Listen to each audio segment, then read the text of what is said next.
Welcome again to Joe Stunner Boxing. A terrific fight. Zelfa Barrett defeats Jordan Gill in 10 rounds, knocks him down twice with left hooks to the body, very heavy, hurtful punches. And Gill finished on his feet, which was rather sort of apropos to his performance because he's just, what a warrior. Both these guys, terrific stuff. I mean, it was really, really good. This was high-class boxing. And it was a sort of, I guess you would call it a sort of refined bull and matador matchup, with Gill in the role of the bull and Zelfa Barrett in the role of the matador. But that's not to say that there was anything crude or coarse about the way in which Jordan Gill was going about his work. He wasn't steaming in. He was jabbing well, firing head punches well. Just, you know, that there was a method to what he was doing. There was never any hint of any kind of desperation. Right up to the end, this was an even fight. This was a sort of fight that, you know, could have gone either way, and you just didn't know. You just didn't know who was going to win, and it was the body work that was the key to the door for Zelfa Barrett. Both guys, conventional stance, you know, orthodox. I think Barrett's, there were little brief snippets where he would turn to southpaw and start slinging punches, you know, very educated punches from a different stance, but mostly orthodox. And he was counter-punching absolutely beautifully. I mean, he really was. There was some beautiful work going on there. There was, you know, again, Gill was putting pressure on. You know, in the past, I often talk about the water on rock effect. That's exactly what it was.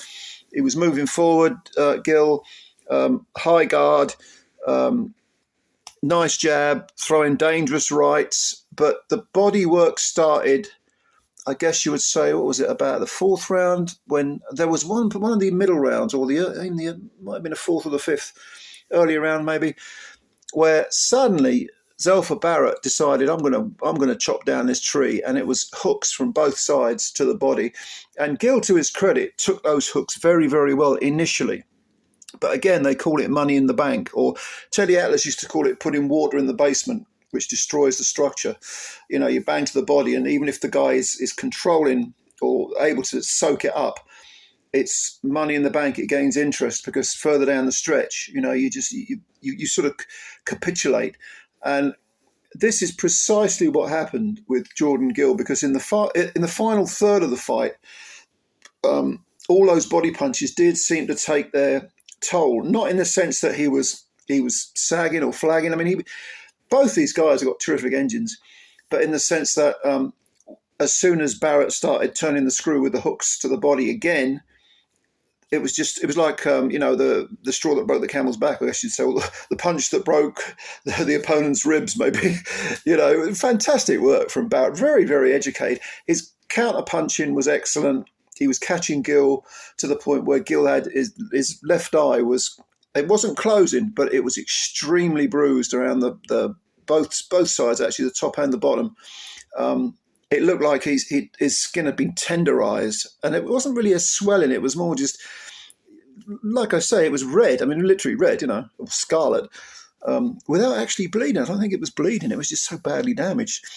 Whereas Barrett didn't have, I don't think he had any injuries really, or maybe some minor abrasions, but it kind of showed the accuracy of Barrett's counter-punching.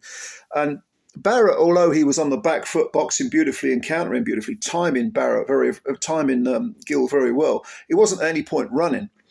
And there were rounds where Gill was having a great effect. He was getting closer, landing those individual punches. He'd fire the odd salvo, was able to push Zelfa Barrett onto the ropes at times.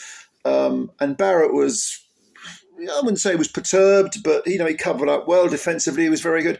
Both these guys showed, you know, periods where they really did look world class, actually. Certainly Barrett, with his, you know, the way he was letting his hands go, the way he was picking his punches, firing his salvos at the right time. I mean, I really think this guy he's now in his prime. And Jordan Gill, although he had that fantastic win over Conlon, when you go back to the stoppage against Kiko Martinez, people were saying he was completely finished. He's not finished. He's improving under Ben Davison. He just got, on the night, he got beaten by a better guy. And it was a legitimate defeat. There was nothing controversial about it. The referee, I thought, did an excellent job. But this guy's improving.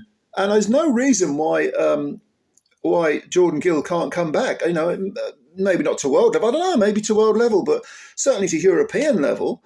Barrett, Eddie Hearn mentioned this after the fight. He said, it's about time we got ZELFA Barrett a world title shot. And he's had one already where he got stopped late. But Gill can come back. Gill is not finished. He's actually improving, even at that age. And some people are late bloomers, and I think the move up in weight for Gill has helped him. It's improved his punch resistance. It's improved his stamina. And he looks physically stronger. In the early rounds, he was exuding energy. And it was to Barrett's real credit that he was able to contain that and not get intimidated and not get eroded by the pressure. He actually handled it beautifully, really, really well. So a fantastic win, I think, for ZELFA Barrett. Commiserations to Jordan Gill. This was a great fight, terrific entertainment. And what did you think of it? Let me know. Leave your comments below. Please, if you're new to the channel, subscribe. I always appreciate that. It takes a second to hit the subscribe button and also the like button as well, because they count them. But what did you think of this fight? Did you enjoy it as much as I did? Leave your comments below. And yeah, I'll read as many as I can. I'll read them all, but I don't get a chance to reply to all your comments because there's just too many of them. But leave your comments below. And like I say, if you could subscribe, that would be a big deal. Looking forward to reading what you got to say, and I will catch you later. Bye for now.